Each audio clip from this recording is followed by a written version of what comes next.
E agora é hora da entrevista do dia com Denise Campos de Toledo.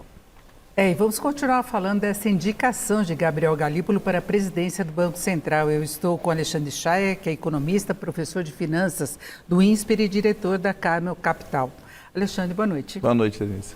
Bom, Alexandre, o mercado meio já esperava, né? Gabriel Galípolo já estava no preço e ele tem se esforçado em tentar mostrar que as decisões do Copom, as últimas, foram decisões do comitê e não apenas de Roberto Campos Neto, para evitar toda aquela preocupação que o mercado vinha tendo em relação à possível intervenção do governo, né, após a posse dele, a gestão dele no Banco Central. Como é que você vê essa situação hoje? Então, ele tem, desde a última, que na verdade que não começou o processo de parar, de continuar a parar de cair, ele tem mostrado que uma preocupação com a inflação, tem falado publicamente que a preocupação do Copom é com a inflação, que qualquer necessidade de aumentar os juros, ele vai subir os juros. Então, ele mostra exatamente o que todo mundo espera, que é um presidente do Banco Central alinhado com o dever dele, que é manter a inflação dentro do limite. Então, de alguma forma, ele está se blindando contra qualquer questionamento que o Congresso pode ter sobre ele, se ele vai ou não seguir uma política de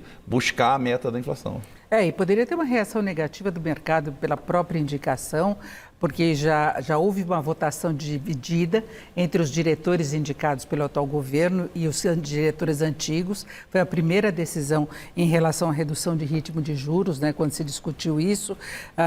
E depois daquilo é que houve o alinhamento mesmo efetivo, né? Então, eu acho que aí é um conjunto que aconteceu. Na verdade, não é só uma situação no Banco Central. O próprio governo mudou um pouco a preocupação dele com a economia. O Lula falava muito de atingir meta, para que atingir meta? Podemos gastar, é importante atender o povo.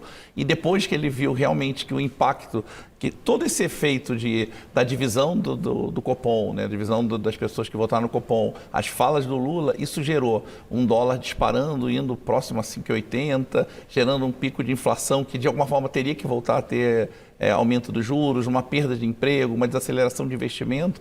E aí o próprio governo se tocou que não adianta ficar criando ruído desnecessário. E aí, desde aí, o próprio alinhamento do grupo, existe obviamente um alinhamento de um grupo de pessoas no Banco Central, mas com esse atual governo, como tem do outro com o antigo governo. Mas eles são técnicos, então eles estão vendo números e as decisões são técnicas, mas elas são técnicas dentro de uma margem de manobra que eles têm ali. Mas eles descobriram que a divergência gera mais problema do que realmente a redução dos juros ou o aumento dos juros.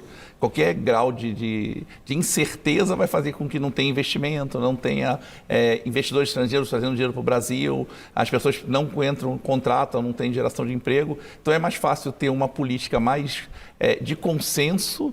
E aí o governo todo entrando nisso, tanto que ele está preocupado com cortar, hoje anunciou que vai fazer cortes no ano que vem nos programas sociais, tudo para tentar diminuir o ruído que tem em relação à economia. Agora, Alexandre, levando em conta a questão técnica de comportamento da inflação, nós tivemos IPCA 15 um pouco abaixo das projeções e há quem preveja já a possibilidade, talvez até de deflação agora em agosto, alguma coisa muito perto de zero. Isso não necessariamente significa que a inflação esteja caminhando para um processo desinflacionário mais próximo do centro da meta de 3%. Ela ainda está lá perto dos 4,5%, que é o teto da meta. Você vê possibilidade de elevação dos juros agora, ainda este ano? Então, vamos dizer, a elevação dos juros, ela está no radar. A redução dos juros não está no radar, a elevação dos juros está no radar, vai depender muito do comportamento dos fatores que podem fazer a inflação subir. E um dos fatores que pode fazer a inflação subir é a taxa de câmbio.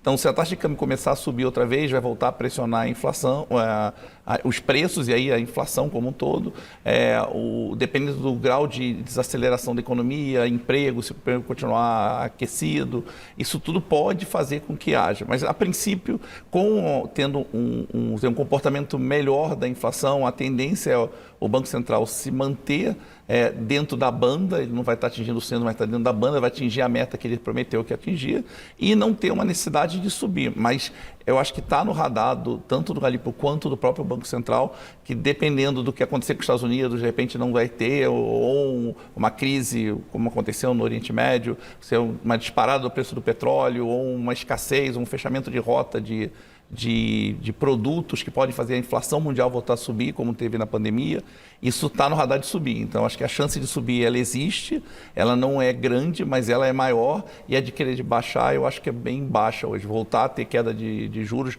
mesmo tendo deflação, acho bem pouco provável. E diante de um cenário de incerteza maior, eles não podem antecipar uma decisão de elevação dos juros, mesmo que seja 0,25, para que o custo não recaia já para a nova diretoria no ano que vem? Então, já prepararia o terreno para uma inflação mais baixa e talvez no ano que vem para sofrer menos pressão política, porque por mais que o presidente Lula tenha amenizado o discurso, a gente sabe que tem divergências políticas dentro do partido, dentro do governo, tem crítica também dos empresários. Então, para fazer uma transição mais suave também nesse sentido? Não pode, esse é um caminho. Isso eu estou falando, a chance de subir, ela existe, a chance de cair, não. Agora, o que vai levar ele a subir vai ser um pouco o comportamento para o ano que vem. Se ele achar que a inflação realmente está caminhando para uma estabilidade, o Fed começar realmente a reduzir os juros, aí você vai ter uma diminuição na pressão de câmbio e a tendência para frente. Então, o Banco Central vai falar, não, mesmo com essa transição, eu não vou ter um impacto de inflação para o ano que vem substancial para poder ter uma elevação de juros. Então, ele pode trabalhar com esse período maior. Mas é um caminho, quer dizer, ele pode começar a tentar subir a inflação, a taxa de juros hoje, para já mostrar uma preocupação com a inflação e já reduzir, tirando o peso do próximo presidente do Banco Central, que acaba recaindo como um todo. Esse é um ponto importante. O Galípolo ou o Roberto Campos, eles não são o Copom, eles são um participante do Copom. Mas todo mundo a decisão não é deles. Não é né? deles, mas eles sempre levam a culpa, o presidente sempre vai levar a culpa pela decisão que o Copom está tendo. Isso pode ser um caminho, eu acho que tudo isso é uma questão de consenso. Acho que o Banco Central chegou à conclusão, e o próprio a equipe econômica chegou à conclusão, não adianta criar ruído. Então, se for para subir os juros, é uma coisa que vai ser consensada entre eles, já preparando o terreno para a próxima diretoria que vai ter no Banco Central. Agora, iniciando o corte dos juros dos Estados Unidos em setembro, como se prevê, isso pode influenciar, porque a reunião vai ser no mesmo dia, né, as decisões. Então, sai dos Estados Unidos e depois sai do Brasil. Já teria alguma influência? Acho que não, porque você não vê os impactos que vão ser causados, quer dizer, vai depender muito porque que vai ter queda. Então, todo mundo já está trabalhando com queda em setembro. A pergunta é até quando vai essa queda? Qual é o juros neutro nos Estados Unidos, onde os juros vai parar e quanto isso vai deixar de spread para você poder trazer dinheiro, fazer carregando investimentos no Brasil, diminuindo a pressão do câmbio. Eu não acho que essa decisão de agora vai ser focada já nos Estados Unidos. Acho que o início do movimento dos Estados Unidos de queda de juros pode fazer com que o Banco Central adie por mais uma reunião, a decisão se vai aumentar já preventivamente. Mas o próprio Gabriel Galípolo disse nessa semana que os dois países estão em momentos diferentes. Os bancos centrais lá, a tendência seria de corte e aqui é uma cautela maior. Agora, a Bolsa vem no embalo muito positivo, vem batendo recordes. Você acha que a manutenção de juros mais altos, a eventual sinalização dessa continuidade de aperto monetário, a eventual alta, pode dar uma freada? Acho que não. Eu acho que já está meio precificado, exatamente esse termo que o pessoal usa muito no mercado, está precificado que os juros têm uma chance de subir. Então, obviamente, um juro subindo, realizando o fato. E o problema não é só como o juro sobe, é qual o comunicado que o Banco Central dá. Ele falou, vou subir 0,50, 0,25, porque eu estou me antevendo a um problema de inflação, mas é uma inflação que a gente está sob controle, mas é preventivo.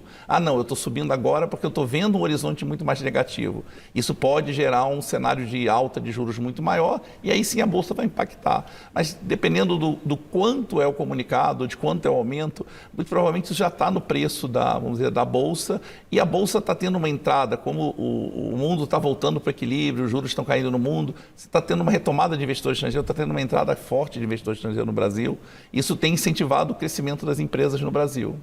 Ainda tem commodities também ajudando em muitos momentos, então tem uma composição mais favorável para a Bolsa, mesmo com juros altos. Mesmo com juros altos. Tanto que a Bolsa continua subindo, mesmo com o dólar voltando a subir um pouquinho, mesmo com tendência de juros mais alto, com a incerteza fiscal no Brasil, a gente está tendo um cenário positivo na Bolsa brasileira.